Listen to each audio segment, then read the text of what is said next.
Bonsoir, messieurs. Bonsoir. Merci d'être avec nous sur RMC. Ouais. Une première réaction suite à cette annonce de King Street et ce risque pour les Girondins de Bordeaux de disparaître, tout simplement. Vous auriez pu m'appeler pour des meilleures nouvelles. Parce que Désolé, là, Eli. Ouais. c'est une vraie cata. Alors, on ne sait pas derrière tout ça s'il y a l'éventualité d'un repreneur, on ne sait pas de combien il y a de déficit. Moi, je ne sais pas, mais voilà, ça sent mauvais, évidemment, pour ce club qui a une vraie histoire, qui a formé des grands joueurs, qui a eu des titres. Voilà, c'est un club qui est vraiment une place forte dans le paysage du football français. Et là, c'est une nouvelle très difficile à encaisser.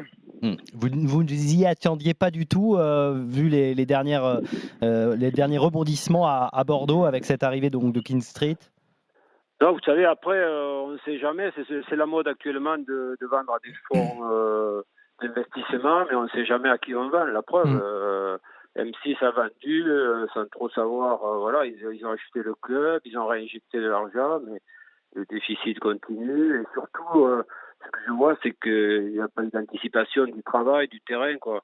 Parce que Bordeaux, comme d'autres clubs, a besoin de sa formation et je ne vois pas des jeunes sortir pour, dans des moments comme ça, venir pallier au fait qu'on ne peut pas avoir des joueurs avec des gros salaires ou des joueurs très performants, mais si on a des jeunes qu'on a formés ou on a travaillé, donc leur passage, j'ai pas vu non plus sur le plan sportif un travail de fond. Effectivement. Donc, Eli, quand on voit cette situation-là, je sais que vous êtes très attaché aux Girondins. Il y a quelques mois, quand même, King Street, qui est un gros fonds d'investissement américain, nous disait on va retrouver les sommets européens, on va retrouver la Coupe d'Europe, on va briller en Ligue 1. Quand on voit ce qui s'est passé depuis, on ressent quoi? Une sorte de trahison, du dépit? Ouais, tout. Vous pouvez employer tous les termes. C'est sûr que quand on aime les Girondins, et moi je suis resté 7 ans d'affilée là-bas à la tête de l'équipe pro, je sens comme quelqu'un qui est coquifié. C'est un moment très, très délicat, très difficile, très dur à encaisser pour tous les supporters. Bon, il y avait déjà tous ces supporters qui étaient remontés contre la direction, mais ça va au-delà de ça. Là, on parle de la fuite du club, du fait de persévérer, d'exister encore, c'est encore plus grave que prévu. Après, moi, ce que j'ai jamais compris, c'est quelle politique, quoi. Tous ces fonds d'investissement, ils viennent pourquoi? Pour acheter des jeunes joueurs, les revendre.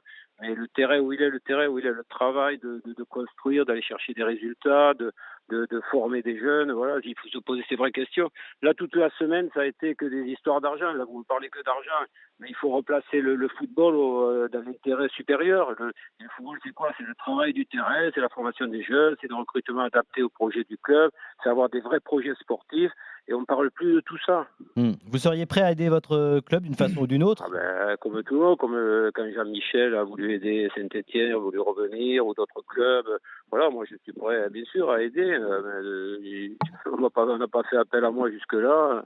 C'est peut-être le moment. Ce qui va se passer.